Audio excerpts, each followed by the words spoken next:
What's up everyone, Praful here. Welcome back to another episode of the 915 Daily. Today is Friday, 19th of December. And at this point, even I'm finding it very repetitive to say that the markets are in a consolidation phase and they are going nowhere. They are dilly-dallying around 26,000 levels and the story continues. And आज markets 100 points का gap up दिखाया, and 100 points gap up is quite a lot considering the fact that VIX is trading in a single digit. And today also the VIX fell more than 2.5% even after breaching 10 levels. 10 के नीचे continuously VIX trade कर रहा है and VIX is almost trading near their all-time lows. And I feel that this is the right time for people who trade volatility term structures to actually start building their positions, because we are already in the final week of December and I expect the VIX to stabilize around these levels. 9.5 के आसपास VIX bottom हो जानी चाहिए, because February 1st को we have budget and it is expected that the VIX and the premiums will start slowly shooting up as we head into the budget.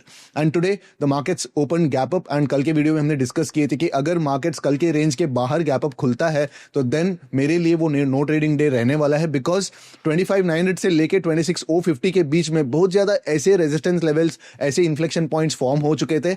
वहां पे आपको एक fixed entry point with a good risk reward proposition नहीं मिलने वाले थे, and the markets kind of chop through out the day. So to talk about the straddles, of course the straddles opened at somewhere around 190 and the straddles are closing somewhere around 150. So almost 40 point का linear crush देखने को मिला.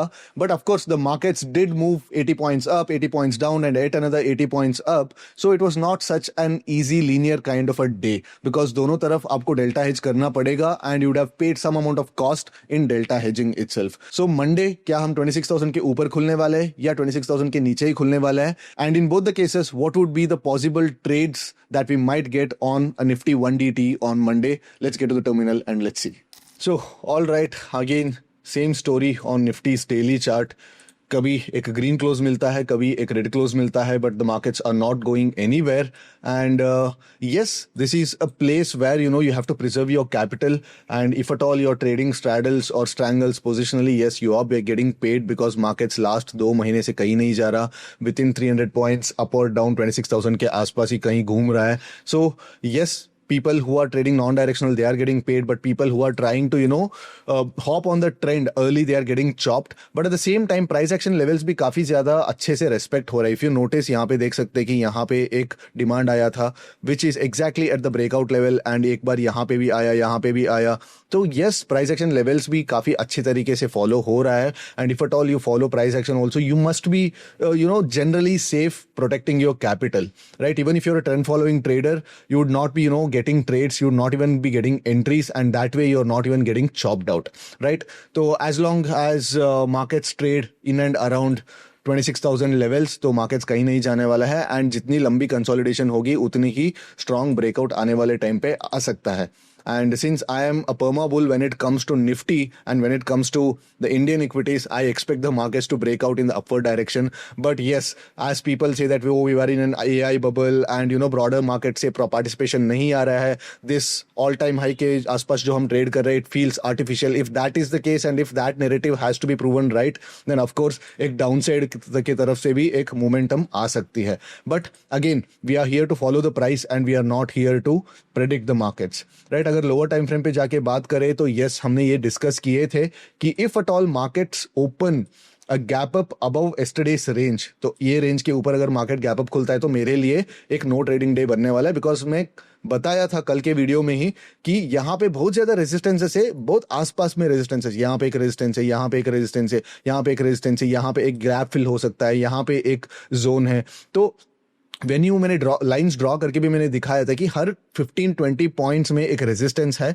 तो markets कहां से घूम सकता है आप प्रेडिक्ट नहीं कर सकते.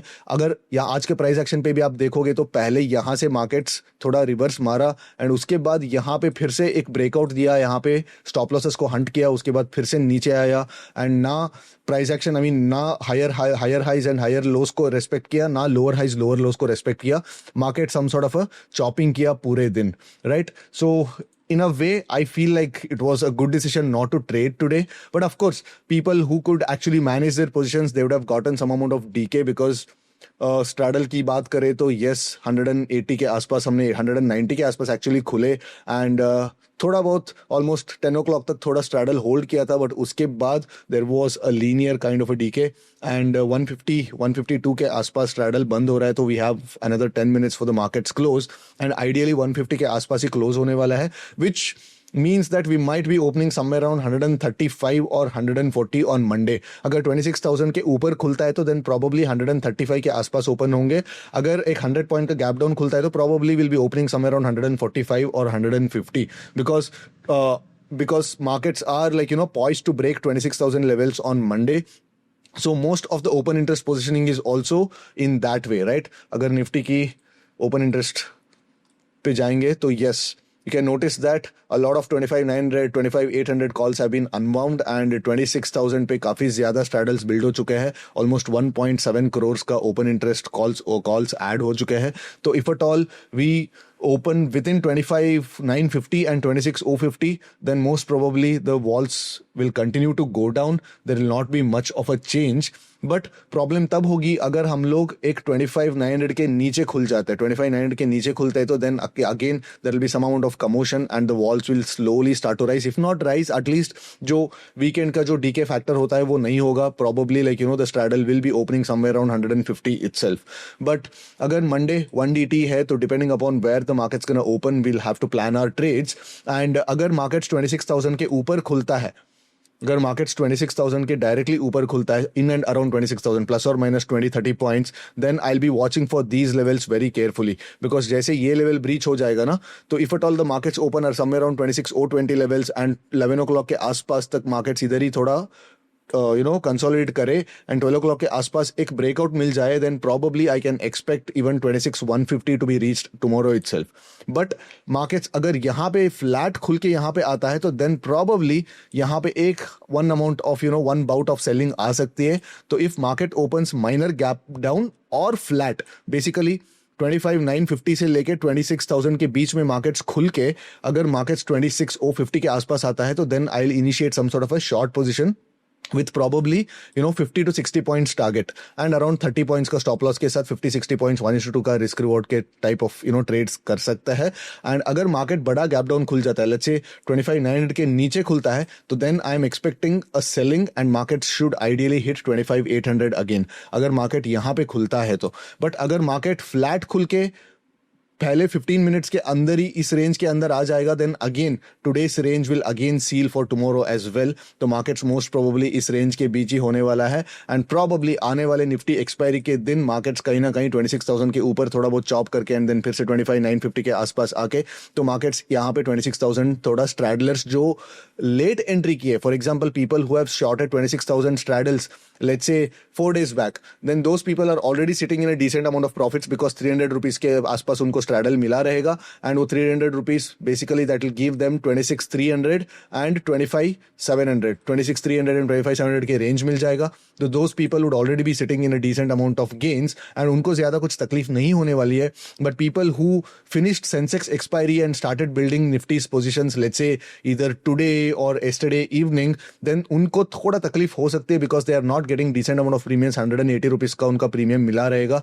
तो those people would be struggling if at all market starts chopping and especially people who come and start building their positions right at the Friday close, आज के क्लोज के आसपास जो लोग straddles बनाने वाले 26,000 के आसपास, then those people will be tested because markets इतना linearly तो डीके नहीं देने वाला है. तो हो सकता है कि अगर मार्केट कल गैप अप खुले 26,020 के आसपास and then थोड़ा बहुत कंसोलिडेशन कर जाए तो then it might go up till 26,150 levels and यहाँ से फिर से वापस 26,000 के आसपास भी आ सकता है for the Tuesday's Nifty expiry. and इस बार हमको निफ्टी की 1DT मिलने वाला है, निफ्टी की 0DT मिलने वाला है and directly will be getting Sensex की 0DT because Sensex expiry is right on Wednesday. So मेरे लिए कल दो ही ट्रेड प्लान है. तो one is if at all we open a gap up about 26,000 and we consolidate, then I will trade in the direction of the breakout. And if at all we open flat और little bit of a gap down, then I'll not try to short the markets at this level, but I'd rather wait for the markets to come to somewhere around 26,040 levels, and markets यहाँ पे आएगा तो यहाँ पे मैं short करने को try करूंगा. And if at all the markets gap down, then probably first 5 minutes का candle जो form होता है उसके high को ही stop loss लगा के, जैसे first 5 minutes का candle low breach हो जाता है, then I'll want to be in the direction of the trend, that too especially on the downside. But let's say बहुत बड़ा gap down खुलता है, and if at all the markets reach these levels, ये इस area पे अगर market आएगी फिर से 750 के आसपास, which is in my opinion pretty unlikely. इस लेवल पे मतलब मार्केट्स मोस्ट प्रोबेबली आनी नहीं चाहिए, बट अगर यहाँ पे आएगी तो probably at again I would initiate some sort of a long trade यहाँ पे. यस, मल्टीपल टच पॉइंट्स है, मल्टीपल टाइम्स हम आ रहे हैं, but then you have to notice that यहाँ पे बहुत ज्यादा ट्रेडिंग एक्टिविटी हो चुकी है, and people who are short on the market, so they'll definitely try to book their profits if at all markets open almost 150 points down. तो यहाँ से मार्केट एक 200 पॉइंट का एक जर्नी करेगा, तो ऑब्वियसली यहाँ पे जो लोग शॉर्ट करके बैठे हैं उन लोगों का थोड़ा प्रॉफिट बुक करना पड़ेगा. तो मार्केट्स यहाँ से एक छोटा सा बाउंस तो दे ही सकता है. तो definitely I will initiate a trade, a long trade at these levels, but of course एक stop and reverse kind of a trade, SAR stop and reverse kind of a trade होने वाला है. तो यहाँ से एक लॉन्ग ट्रेड जरूर initiate होगी, बट वहां से अगर वो स्टॉप लॉस हिट हो जाएगा then of course I will not hesitate to reverse my positions. ठीक है, सो these are my plan of action for Monday guys, and I will see you again after Monday's market action. You guys have a great weekend. Till then, take care, bye bye.